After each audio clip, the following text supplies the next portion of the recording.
তো আজকে আমরা যে বিষয়টা নিয়ে আলোচনা করতে যাচ্ছি, বিষয়টা হচ্ছে যে আইএলটিএস এর জন্য যে গ্রামার গুলা, ঠিক আছে? যে গ্রামার গুলা খুব ইম্পোর্টেন্ট, যেগুলো ছাড়া হয় না।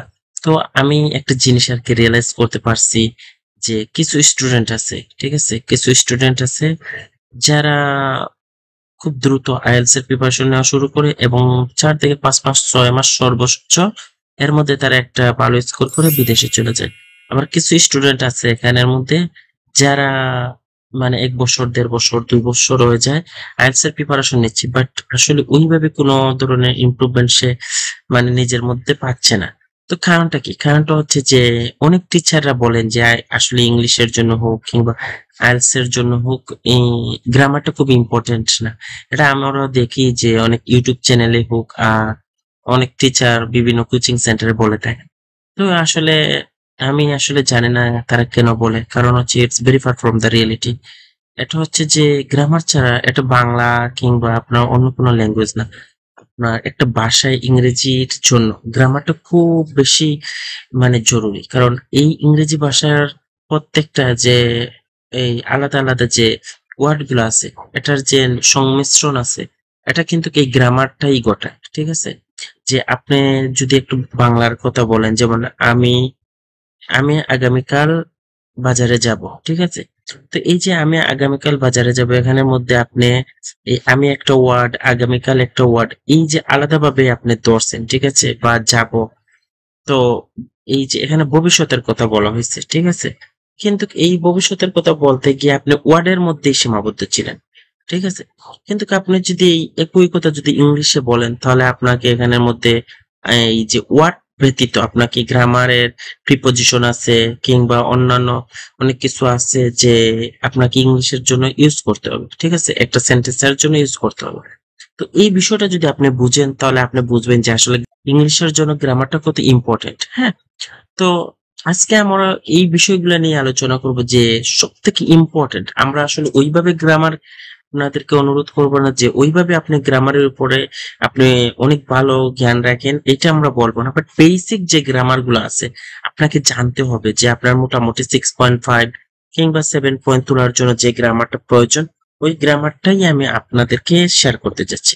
তো সর্বপ্রথম হচ্ছে যে রাইটিং টাস্ক 1 একাডেমিক এবং জেনারেল এর জন্য টেন্স সম্পর্কে আপনার মোটামুটি একটা ধারণা থাকে। টেন্স ৩ প্রকার এইভাবে শিখলে হবে না। আপনার এই যে টেন্সের যে বর্তমান, অতীত এবং ভবিষ্যৎ, এই যে বর্তমান, অতীত এবং ভবিষ্যৎ টেন্সের যে ইম্পর্টেন্ট পার্ট গুলো আছে জাস্ট এইগুলা সম্পর্কে ধারণা রাখেন। যেমন এখানের মধ্যে আপনি যদি কিছু দেখেন যে অতীতে হয়েছে বা বর্তমানে হচ্ছে কিংবা এই যে একটা থেকে আরেকটার এই পূর্বের তুলনায় ১৯৭০ সাল থেকে ১৯৮০ সালে এটা ইমপ্রুভ হয়েছিল কিংবা ১৯৭০ সালে এসে আবার এটা কমে গেছে, ৮০ সালে এসে এটা বেড়ে গেছে। এই ধরনের যে ফ্লাকচুয়েশন যে বিষয়টা আছে হয় একটা গ্রাফের মধ্যে, তো ওই বিষয়গুলো বোঝার জন্য আপনাকে অবশ্যই টেন্স জানতে হবে। ঠিক আছে? টেন্সটা অবশ্যই আপনি একটু ভালো করে শিখবেন এবং টেন্সের মধ্যে পারসেন্ট পারফেক্ট টেন্সটা হচ্ছে ইম্পর্টেন্ট। ওকে? যেমন এতে গিয়ে আপনি মনে করেন যে একটা এই টেবিল কিংবা গ্রাফ যখন দেখবেন তখন আপনি এটাকে মানে কম্পেয়ার করতে পারবেন। আপনি একটা কখনো কখনো এটা নেমেছে, কখনো এটা উঠেছে, আগে নেমেছে না আগে উঠেছে, এই জিনিসগুলো আপনি বুঝতে পারবেন। ঠিক আছে? যদি আপনি এই যে পার্সেন্ট পারফেক্ট টেন্সটা শিখে রাখেন। ঠিক আছে? তো এটা আপনার অবশ্যই আন্ডারলাইন করবেন বা নোট করবেন। ঠিক আছে? তো টেন্স সম্পর্কে আপনার মোটামুটি ধারণা রাখবেন। এই যে আমি এখানে মধ্যে দিচ্ছি, আমি অবশ্যই এই শীটটা আমাদের পেজের মধ্যে আইএলটিএস একার বিডির যে পেজ আছে অফিসিয়াল, ওইটাতে দিয়ে দেবো। কিংবা আপনাদের যদি কারো পার্সোনাল প্রয়োজন হয় তাহলে আমাকে অবশ্যই নক করবেন। আমি এই হোয়াটসঅ্যাপ নাম্বারটা এখানে স্ক্রিনের মধ্যে আপনারা দেখতে পাচ্ছেন। তো এই হোয়াটসঅ্যাপ নাম্বারে যদি নক করেন আমি আপনাদেরকে পার্সোনালি দিয়ে দেবো এবং গ্রুপে তো আমি অবশ্যই দেবো। ঠিক আছে? তো কম্পেয়ার করা কিংবা তুলনা করার ক্ষেত্রেও কিন্তু আপনাকে টেন্স ব্যবহার করতে হবে। ঠিক আছে? এরপর হচ্ছে এই যে এই প্যাসিভ ভয়েস যেটা আছে এটাও আপনাকে জানতে হবে। অর্থাৎ না এই যে প্যাসিভ ভয়েস এবং পারসেন্ট পারফেক্ট টেন্স আপনাকে মোটামুটি জানতে হবে। টেন্স আপনাকে মোটামুটি জানা থাকতে হবে। ওকে? তো রাইটিং টাস্ক 2 এর জন্য কোনগুলা? Complex sentence. ওকে? যে রাইটিং টাস্ক 2 তে কি থাকে? রাইটিং টাস্ক 2 তে সাধারণত থাকে, যেমন সে বলবে যে একটা দেশে গাছ কাটা হতো, তো গাছ কাটার জন্য এই দেশের মধ্যে একটা সময় গিয়ে মহামারী শুরু হয়েছিল, তো ওই মহামারী শুরু হওয়ার কারণটা কি কিংবা কেন হয়েছিল, এবং এর থেকে পরিত্রাণ পাওয়ার জন্য যে যারা এই এনভায়রনমেন্ট নিয়ে যারা কাজ করে তারা কি করতে পারে, এই যে বিভিন্ন বিষয় নিয়ে আপনি যুক্ত আলোচনা করবেন, তার জন্য আপনাকে কিন্তু কমপ্লেক্স সেন্টেন্স সম্পর্কে ধারণা থাকতে হবে। ঠিক আছে, it's for writing text two. Okay, তাহলে এই আমরা এখানের মধ্যে দুটা জিনিস পেলাম। ঠিক আছে, এরপর আপনাকে কমপ্লেক্স সেন্টেন্স যখন আপনার শেষ হয়ে যাবে, আপনাকে কন্ডিশনাল সম্পর্কে একটু ধারণা রাখতে হবে, সম্ভাব্য এবং সমাধান বা প্রভাব আলোচনার ক্ষেত্রে। ঠিক আছে, মডেল সম্পর্কে পরামর্শ বা সম্ভাবনার প্রকাশের ক্ষেত্রে। ওকে, এখন আসি আমরা স্পিকিং মডিউলের জন্য।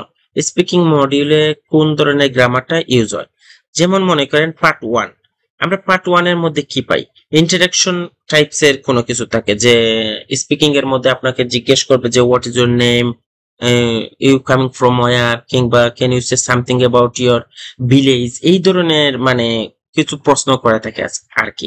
ঠিক আছে, তো এটা হচ্ছে পার্সেন্ট সিম্পল।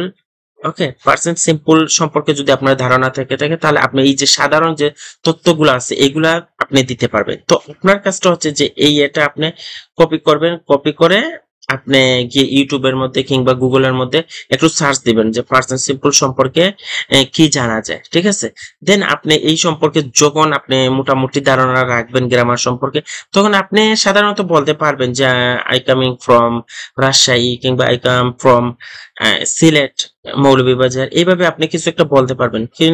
কিন্তু এই যে আপনি যদি এডিশনাল কোনো গ্রামার ইউজ করেন, তার জন্য আপনার কিন্তু এই যে ওভারঅল ব্যান্ড স্কোরটা কিন্তু বুস্ট করবে। ঠিক আছে, তার জন্য আপনাকে অবশ্যই এই গ্রামারের দিকে একটু নজর রাখতে হবে। ঠিক আছে, যেমন এখানের মধ্যে দেখেন সাধারণত এক্সাম্পল হিসেবে I live in a small town. Okay, এই যে ইন এ এই এখানের মধ্যে ইউজ করেছে, এগুলো কিন্তু গ্রামারের অংশই।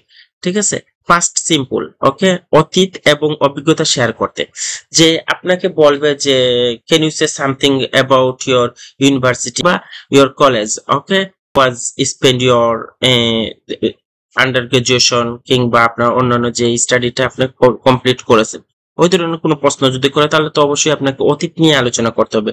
কিংবা আপনাকে বলতে পারে চাইল্ডহুড নিয়ে কথা বলার জন্য, তখন কিন্তু আপনাকে অতীত নিয়েই কিন্তু কথা বলতে হবে। তার জন্য আপনাকে এই ফার্স্ট সিম্পল সম্পর্কে আপনার অভিজ্ঞতা থাকতে হবে। ঠিক আছে, কিউ কার্ডের জন্য আপনার ফার্স্ট কন্টিনিউস টেন্সটা, ফার্স্ট কন্টিনিউস এই এটা সম্পর্কে আপনার ধারণা থাকতে হবে।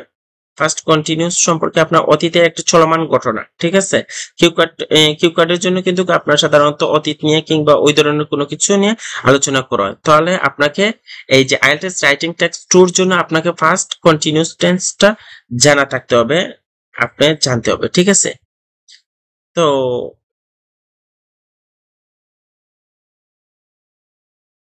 এখানের মধ্যে আমি আপনাদেরকে ব্যবহারটা দেখাইছি। ঠিক আছে, I was reading a book when I had the news. Okay, যখন আমি নিউজ শুনছিলাম তখন আমি একটা বই পড়ছিলাম বা এমন কিছু একটা। ঠিক আছে, আমি একটি বই পড়ছিলাম যখন আমি খবরটি শুনছিলাম, সরি। ওকে, তো এই যে এখানের মধ্যে এটা বলছে, ঠিক আছে, এটা কি বলছে, যে তার চলমান একটা কাজের কথা বলছে, যে এই চলমান কাজের কথা বলছে, যেহেতু এটা কোন টেন্স থেকে আসতে পারে, তাহলে এটা ফার্স্ট কন্টিনিউয়াস টেন্স। ওকে, তো এই জিনিসগুলো আপনাকে জানতে হবে। বিষয় বিশ্লেষণ সম্পর্কে আপনারা যদি আরো বেশি জানতে চান তাহলে এই জিনিসগুলা ফলো করতে পারেন। তো পার্ট 3 অর্থাৎ হচ্ছে যে ডিসকাশন। ওকে, ডিসকাশনের জন্য আপনাকে অবশ্যই কমপ্লেক্স সেন্টেন্সটা ইউজ করতে হবে। কমপ্লেক্স সেন্টেন্স সম্পর্কে আপনারা যদি একটু জানার চেষ্টা করেন, দেন আপনারা যে যুক্তিগত যে আলোচনাগুলো আছে এগুলো নিয়ে আলোচনা করতে পারবেন। ঠিক আছে, তো আপনাকে কমপ্লেক্স সেন্টেন্স সম্পর্কে মোটামুটি ধারণা রাখতে হবে। যেমন এখানের মধ্যে আমি এক্সাম্পল দিছি, এই এক্সাম্পল গুলো আপনারা একটু দেখতে পারেন। ঠিক আছে,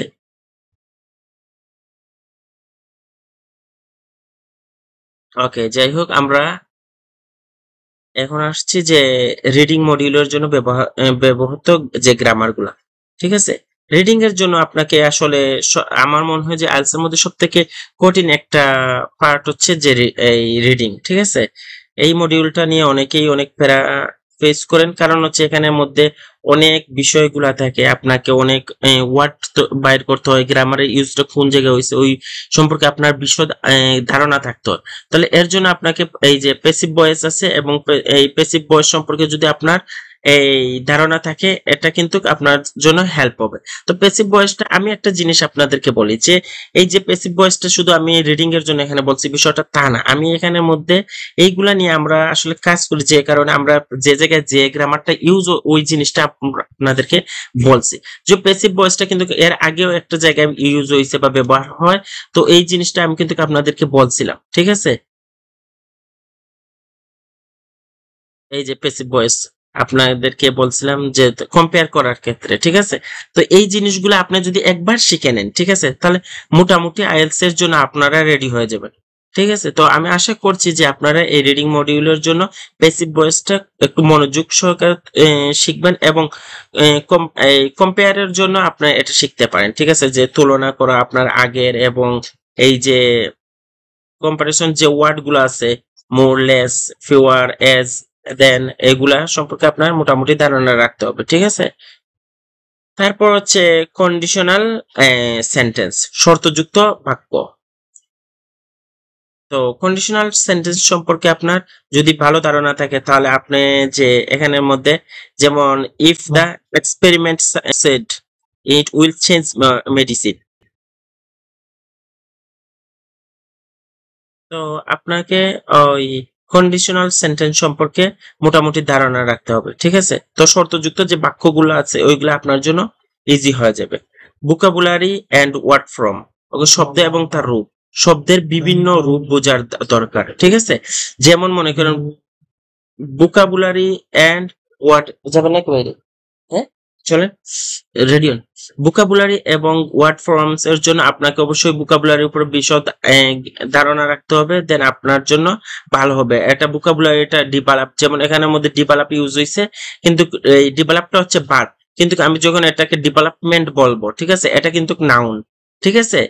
যে ডেভেলপ আমি দেখেন একই ওয়ার্ড আমি কিন্তু ইউজ করছি, কিংবা এই এটা স্পিকিং এর ক্ষেত্রেও আর রিডিং এর ক্ষেত্রেও কিন্তু ডেভেলপ এবং ডেভেলপমেন্ট, এই যে ওয়ার্ডের যে একটা পরিবর্তন, এই জিনিসটা কিন্তু আপনি তখনই বুঝতে পারবেন যখন এই ভোকাবুলারি এবং ওয়ার্ড ফর্মস সম্পর্কে আপনার ধারণা থাকবে, ঠিক আছে। এখানের মধ্যে কৌশল গুলা আমরা দিয়ে দিচ্ছি, ঠিক আছে।